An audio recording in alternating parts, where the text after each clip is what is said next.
It started as a night of excitement, a chance for my wife, Emily, to reconnect with her past at her high school reunion. She was glowing, reminiscing about old friends and memories as we walked into the venue. But the moment we stepped inside, the air shifted. Conversations stopped mid-sentence, heads turned, and a wave of hushed whispers rippled through the room. Then, someone near the bar dropped their glass, shattering the silence. A man stepped forward, his face pale as if he'd seen a ghost. "This has to be some kind of sick joke," he stammered.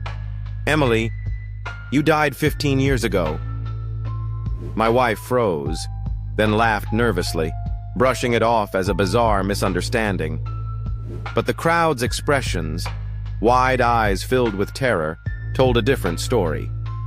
One by one, they began pulling out yearbooks, newspaper clippings, even an obituary with her name and photo.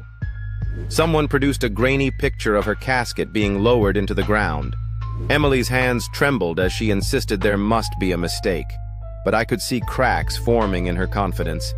The evidence was overwhelming and horrifying.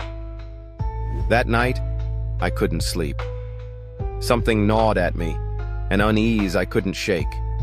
I decided to search our attic for answers, desperate to prove this was all some cruel prank. What I found made my blood run cold. A dusty box filled with letters addressed to Emily, but written in handwriting that wasn't hers. Photographs of her with people she didn't recognize, and a birth certificate, her name, but dated 5 years after she claimed to be born. My mind raced with questions. Had she lied to me? Was she hiding something? Or worse, was she even aware of what was happening? As I sifted through the box, a strange chill filled the room, and I swear I heard faint whispers coming from nowhere. Then I found it, a VHS tape labeled, "For Emily." Against my better judgment, I played it. The screen flickered to life with footage of a group of people in robes chanting around what looked like a lifeless body. Emily's body. The camera zoomed in on her face as her eyes suddenly snapped open, glowing an unnatural shade of white before the tape cut to static.